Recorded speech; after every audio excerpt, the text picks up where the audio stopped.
It was a quiet evening when I found myself at a crowded cafe, sipping tea and trying to decode the strange human puzzle that sat across from me. My friend Anna was smiling, but something felt off. Her grin was all teeth and no warmth, her eyes darting toward the door as if she were plotting an escape route. My instinct screamed, "She's not okay." But the polite part of me, the one that didn't want to pry, hesitated. That's when I remembered a bit of timeless wisdom. The Stoics knew a thing or two about reading people without making it obvious. Suddenly, I was no longer just sipping tea. I was testing an ancient philosophy in real time. The Stoics, those calm, robe-wearing philosophers from ancient Greece and Rome, weren't just about keeping a stiff upper lip during life's storms. They were master observers of human nature. People like Marcus Aurelius Seneca and Epictetus built a toolkit for navigating the unpredictable mess that is other humans. And while they didn't have to deal with online dating, office Slack messages, or passive-aggressive scene receipts, their methods still work today. Here's the thing. Modern life practically demands the ability to read people. Whether you're negotiating a salary, going on a first date, or just trying to figure out if your boss is secretly mad at you, it's a survival skill. But doing it without coming across as a mind-reading creep? That's the trick. And that's where the Stoics step in. I like to imagine Marcus Aurelius scrolling through Instagram stories, muttering to himself, "You have power over your mind, not over Karen's vacation selfies." Because that's the first big Stoic lesson. You can't control other people. You can only control your own thoughts, judgments, and actions. This isn't just an abstract idea, it's the ultimate sanity saver. If you stop trying to manipulate how people behave, you free up mental bandwidth to actually observe them. Take Anna at the cafe. Old me might have tried to cheer her up, crack jokes, or push her to confess whatever was bothering her. The Stoic me simply paused. The pause, by the way, is one of their signature moves. Epictetus famously warned, "Don't get swept away by first impressions." That initial urge to react, whether it's to defend yourself, fix someone's problem, or jump to conclusions, is often wrong. When you pause, you create space to see what's really happening. It's like putting your emotions on airplane mode. And oh, the pause works wonders. Anna kept talking, but her voice trembled just slightly, and her smile didn't quite reach her eyes. If I'd rushed to respond, I'd have missed those clues. The Stoic pause is the difference between reacting and understanding. Another Stoic trick? What I like to call X-ray vision, but not the creepy superhero kind. The idea is to pay attention to what people can't easily fake, their unconscious signals. Words are cheap. Anyone can say, "I'm fine," but bodies are terrible liars. They fidget, slump, tense up. They betray stress, boredom, and joy in ways words never could. Marcus Aurelius didn't have TikTok tutorials on body language, but he knew this truth. You can control your mind, not outside events, so focus on what's observable. Notice the tiny pause before someone answers, the way they fold their arms when they're uncomfortable, the foot that taps nervously when they say they're calm. These are little windows into the soul. That day at the cafe, I noticed Anna's shoulders curling inward, her hands wrapped tightly around her cup. Her words said, "I'm okay." Her body screamed, "Not even close." A modern Stoic doesn't call this out bluntly. "You're lying," but gently acknowledges it. "You seem a little off today. Want to talk?" It's respectful curiosity, not interrogation. Of course, all this observation is useless if your own emotions hijack your perception. Enter the clear lens, a Stoic metaphor for objectivity. Emotions are like Instagram filters. They make everything look pink and sparkly when you're in love, or dark and brooding when you're angry. Stoicism teaches us to notice those filters and take them off before making judgments. Seneca once said, "We suffer more in imagination than in reality." Translation: your boss's short email might not mean they hate you, they might just be late for lunch. When you learn to separate your feelings from the facts, your read on people gets 10 times sharper. Let me tell you, the clear lens saved me during a high-stakes work meeting. A colleague interrupted me mid-sentence, and my first reaction was a fiery inner monologue about disrespect and power plays.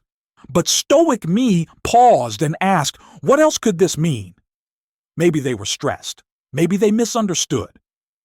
By cooling my emotions, I saw the situation more clearly and avoided starting a petty feud over something harmless. Ancient Wisdom 1. Office Drama 0.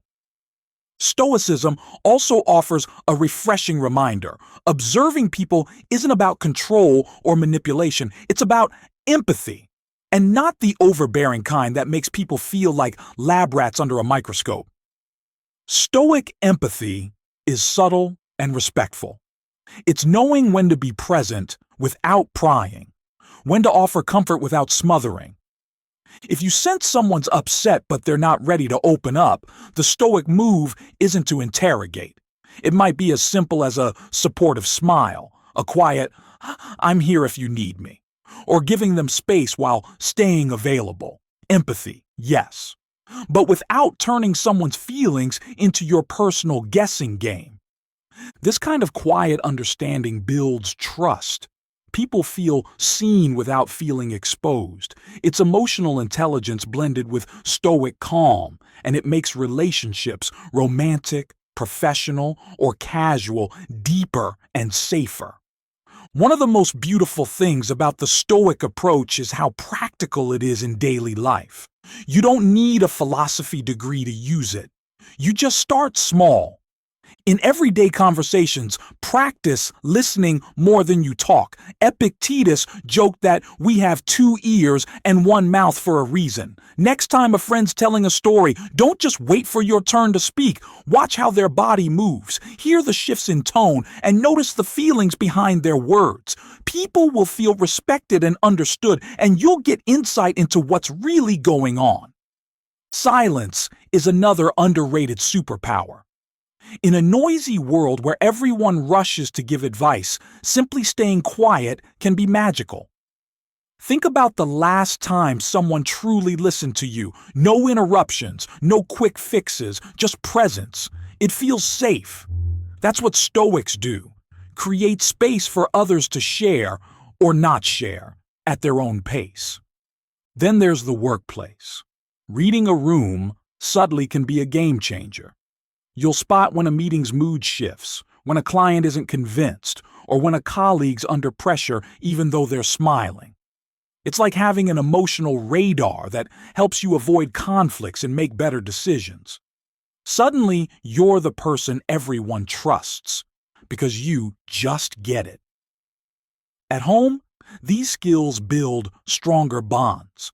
If your partner's quiet but tense, instead of jumping to conclusions, "Are you mad at me?" you can calmly ask how they're feeling or simply offer comfort. Stoic observation creates closeness without making anyone defensive. What makes this philosophy timeless is that it's as much about you as it is about others. Stoicism is a journey of self-mastery. When you control your impulses, regulate your emotions, and observe with curiosity instead of judgment, you become someone people feel safe around. You're not easily provoked. You don't project your fears onto others. You listen. And in a world obsessed with quick takes and hot reactions, that's rare and powerful. It's also liberating. Once you accept that you can't control others, only your response to them, social interactions become less stressful. You stop trying to force outcomes or predict every move. Instead, you observe, adapt, and stay grounded. It's like switching from playing chess against the universe to dancing with it. Back to the cafe. By the time Anna finished her tea, I'd managed to be calm, present, and quietly observant. I didn't push, but I gave her space. Eventually, she sighed and said, "Honestly, I'm overwhelmed at work." That was my cue to support, not to fix. And because I hadn't judged or rushed her, she trusted me enough to open up. Ancient Stoic win. Imagine bringing that level of quiet wisdom into every interaction: dates, job interviews, tense family dinners. You become someone who sees beneath the surface while still respecting boundaries. Someone who's both empathetic and unshakably calm. Someone people want to confide in because they know you won't judge or manipulate. If you're wondering how to start, here's the secret. You don't have to be perfect, just practice. Next time you feel the urge to react instantly, pause. When someone says they're fine but look exhausted, notice. When your own emotions flare up, step back and ask, am I seeing reality or just my own feelings? Over time, these little habits turn into a new way of being. The Stoics weren't cold robots. They were compassionate realists. They believed in living virtuously, helping others, and seeing the world as it is, not as we wish it to be. In doing so, they became masters of connection without manipulation. So the next time you're decoding someone's cryptic mood or navigating a tricky social moment, channel your inner Marcus Aurelius. Observe quietly. Listen deeply. Control what's yours, your reactions, your judgments, and let the rest go. You might just discover that the secret to understanding others isn't magic at all. It's timeless, practical wisdom, with a dash of patience and a calm smile. If you found these Stoic tips helpful and you're ready to master the art of understanding people without being obvious about it, give this video a thumbs up and hit that subscribe button. Thanks for watching. Now go forth, stay calm, stay curious, and read the room like a modern-day Marcus Aurelius.